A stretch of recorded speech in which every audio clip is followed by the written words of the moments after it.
What's good, John? It's Elijahboyy. Let me talk to you. All right. um, Aew Dynamite had Title Tuesday yesterday.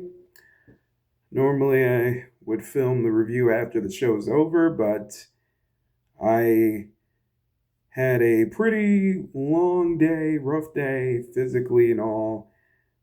So I decided to review this with a good night's sleep. So, if you're a hardcore fan of AEW, you know how this goes. And if you enjoy my channel and enjoy my reviews, you're going to be in for a funny one, probably. So, any criticism I have is my fair opinion. And if you disagree, I respect it. So, let's get to the show. We kick off the show with Tony Schiavone, who hypes up the match between Hangman Adam Page and Samoa Joe at Wrestle Dream. So he brings out Adam Page and then Samoa Joe. They do their promo. Page says that he didn't give him this match because you screamed at me. I didn't give you this match because you sucker punched me. You sucker punched me. I'll get you the match. That's all it took. If I'm a Hangman Adam Page, you got to get this work now, sir. But no. Page said he gave him this match because he owed Samoa Joe the ops for helping him defeat the John Moxley and the Death Riders at All In, making it a fair fight. So this man sucker punches you, and all you can think about is what he's done for you. Like, bump all that, bro. He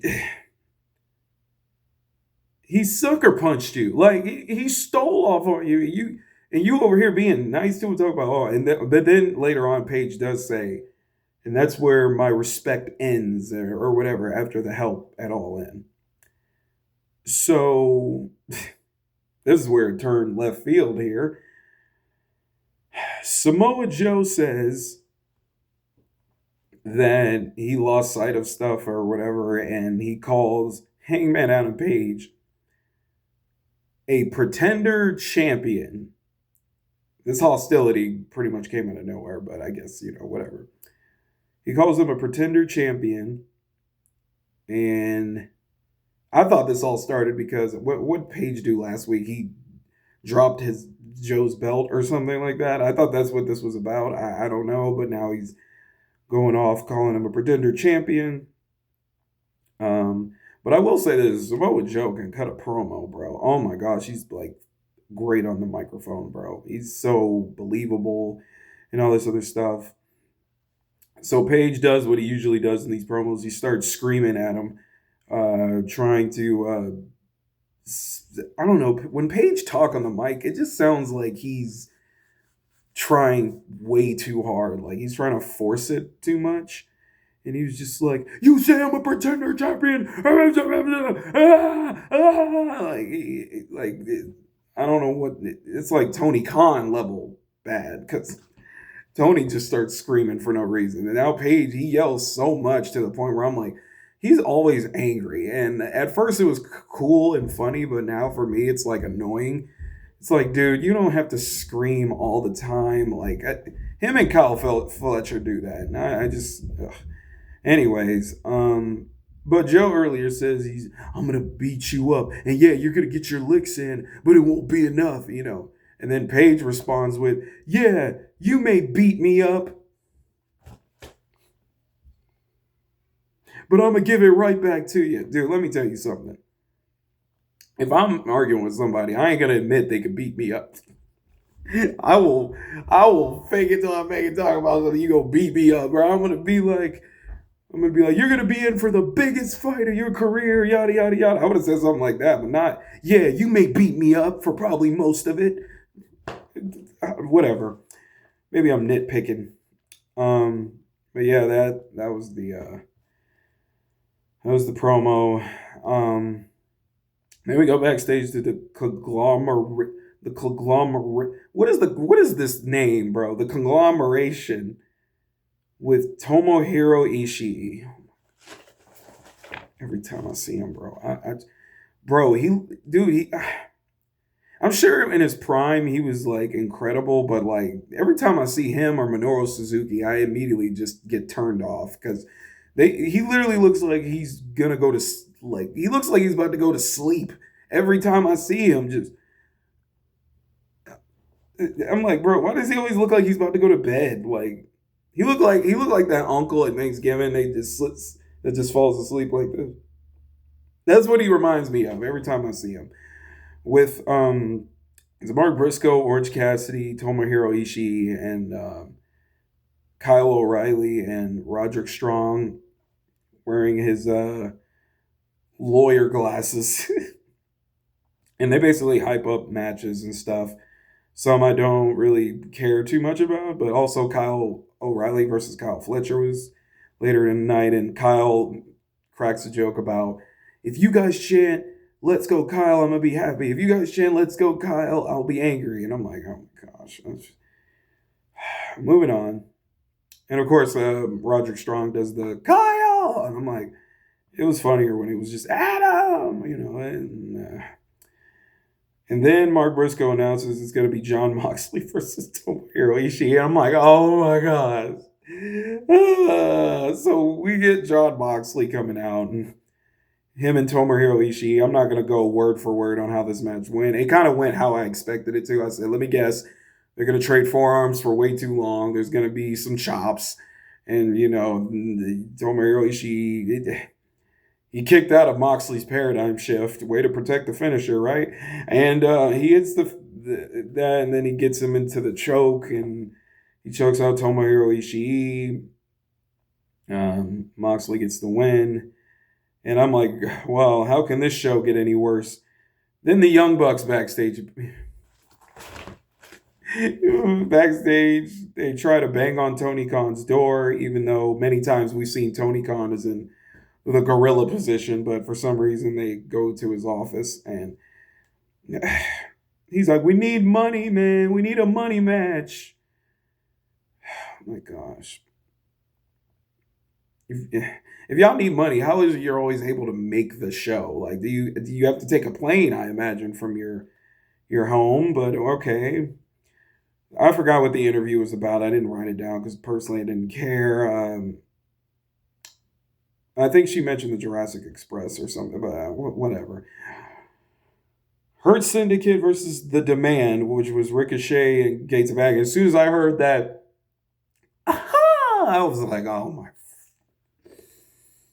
Oh, I'm fighting for everything right now. So The Demand and the Hurt Syndicate have a street fight. It's pretty simple. It's a street fight. There's really nothing more I could say. The Hurt Syndicate got the win, though I did find it funny when Ricochet was hiding under the table, and I can't remember who yanked him out, but it was pretty funny, I'm not going to lie. So just when I thought the night couldn't get any better, the Don Callis family interview, all 30 members of it. Renee asked them, like, how does it you strategize with so many members? And Don Callis was like, you want to know how I keep up with all my members? And I'm sitting here like, bro, none of them are that important. Only Kyle Fletcher is the only one that really means anything. The rest are just standing there, not really doing anything. And it's like, bro, are any of those guys like, do any of the people in the Don Callis family, like I'm talking off camera, like, are they really happy with this? Like, are they just like, let me just take my money and go home? Like, they don't even do anything. And it's like, what's the point of them being in a group? And Lance Archer's in the back while they're talking just, I'm like, what the heck was that? Lance, while Don was talking randomly, I'm like, what is he doing? Like, what was that? He was better off with Jake Roberts, and that's saying something because he didn't do much for him either. I don't blame the wrestlers. I blame the person behind. Whatever. I don't care what Don Callis. Every time he talks, I kind of tune him out now. Jurassic Express versus these. I don't know who these guys were. The two Best Buy managers. I don't know who those guys were, but they got a decent reaction from the crowd. Jurassic Express. Um, they beat Ryan and Orion, whoever these dudes are. Then the Young Bucks. They bought tickets even though they work there. Gosh, they bought tickets. Yet earlier in the night, they're banging on Tony Khan's door. Like it's Dude, the Bucks are so lame to me. Oh my gosh. And I know people are like, oh, it's part of the story. I ain't feeling it. It don't work for me, dog. So the Young Bucks, even though they bought tickets, even though they're supposed to be broke, and then he said, oh, I had to let go some of my sneakers. I'm like, oh my gosh, can we stop with this already? But I'm getting mad. I'm getting mad. I was already upset that I saw the Don Callis family, and then on top of that, I had to sit through the Young Bucks. They beat down Jurassic Express. No security was found. And then I was like, oh, great. I get to see more Young Bucks. I'm already angry. And then I was like, this can't get any worse. And then Matt Jackson grabbed a microphone. I'm like, oh my gosh, it's getting worse. And then he challenged them to a match at Wrestle Dream. Whoop de doo. And I'm like, this can't get any worse. This show cannot get any worse. And then they said, we now go back to the Death Riders who have something to say.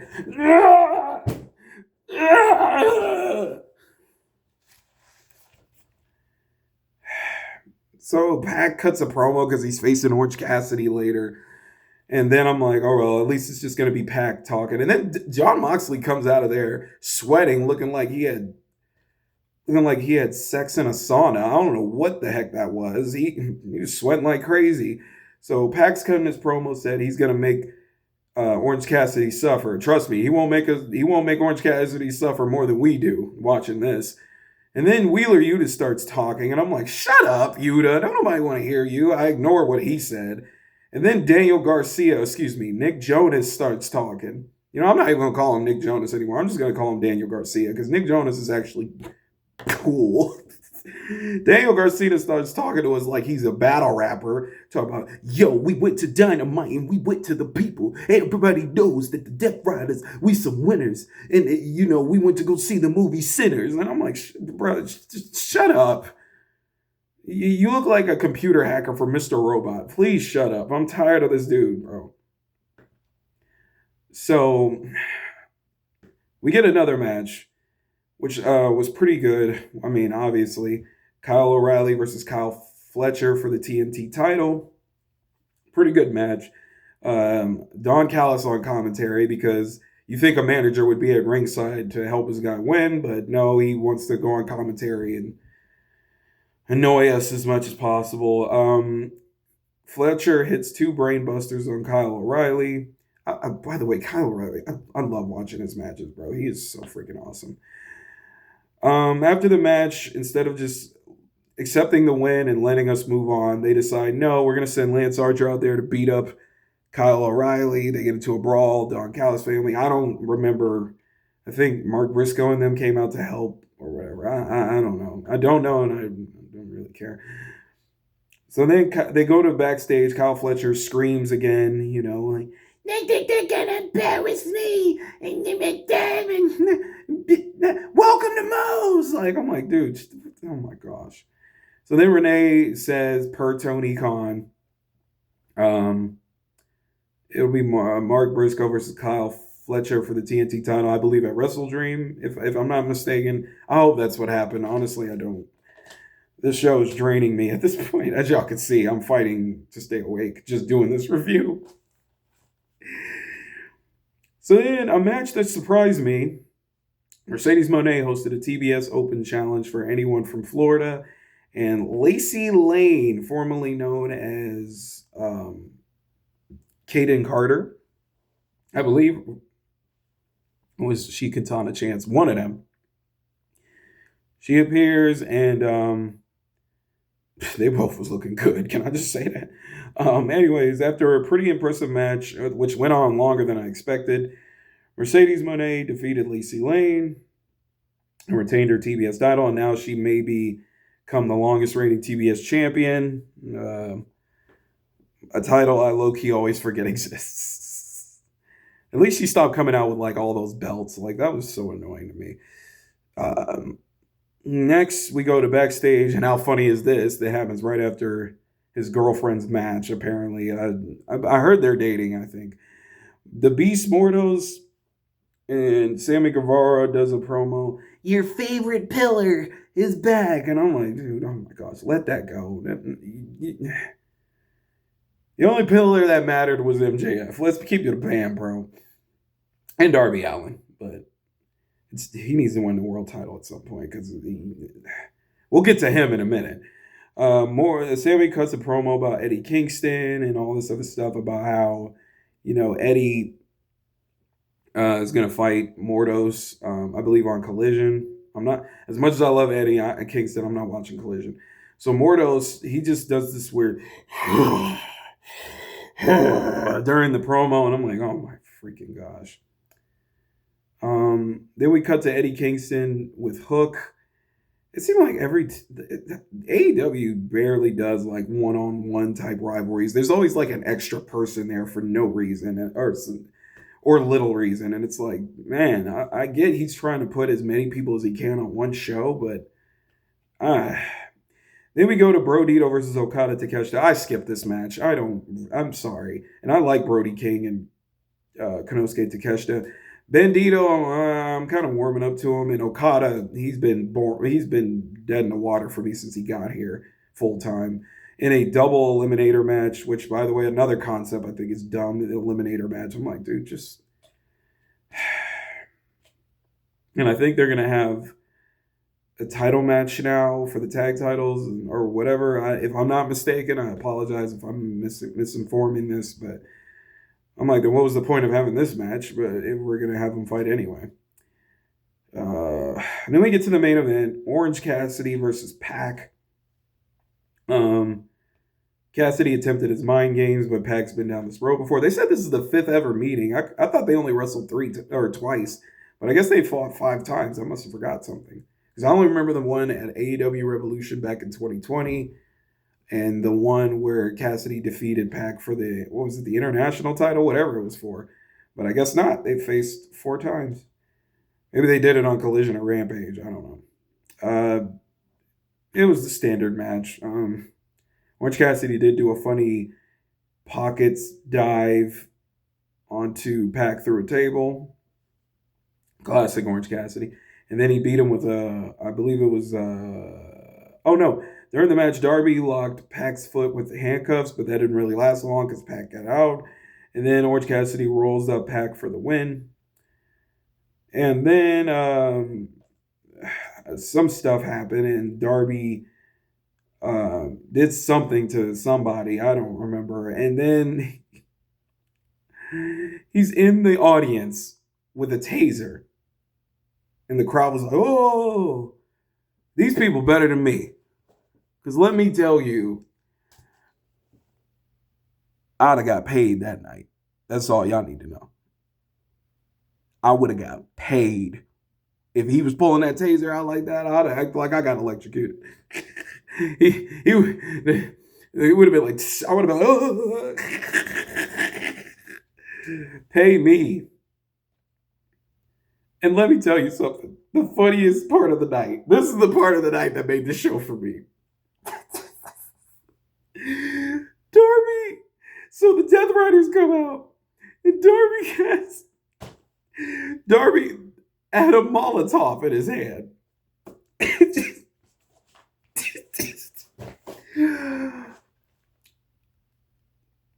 And the security guard, a no-name security guard, tackled Darby.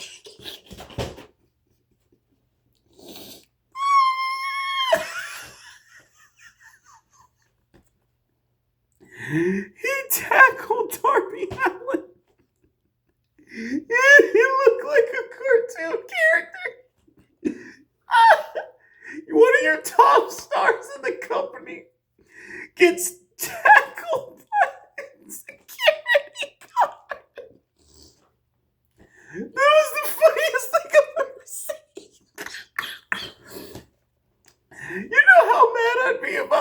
yelling. You get tackled by a security guard. Bro, blinked and you would have missed it. Oh my god. He tackled him. He like vanished from the screen. He tackled him. Oh my god. Oh my goodness. Oh, that was so funny, bro. Oh my god. I've never seen the security guards that aggressive a day in my life. But the fact he got tackled like that. So they end the show. That's all I remember. That's how they basically ended the show. And then they played Darby's music like he's triumphant. Bro, he just got speared by a security guard, dude. But that's my Aew Dynamite review. The show is what it was. I'm so disinterested in Dynamite lately. I guarantee y'all, if I didn't have this YouTube channel and if y'all didn't want me to watch AEW, I would have been quit this whole show. Their product is not for me. They have people on there that I like, but not enough for me to like be excited for it anymore. But that was the funniest part of the night. Darby freaking got tackled. I mean, it's just them using like murder weapons. You know me, and people always want to hit people with the whole, oh, you would have survived ECW. ECW didn't survive ECW, so your logic doesn't work there. Like, dude, I don't think if for the whole point of pro wrestling, it's supposed to be believable. Like, obviously, there's some things you have to suspend your disbelief for. That's common knowledge, but it's supposed to simulate sports-like combat. And them using scissors, screwdrivers, Molotovs, flamethrowers, and tasers is ridiculous.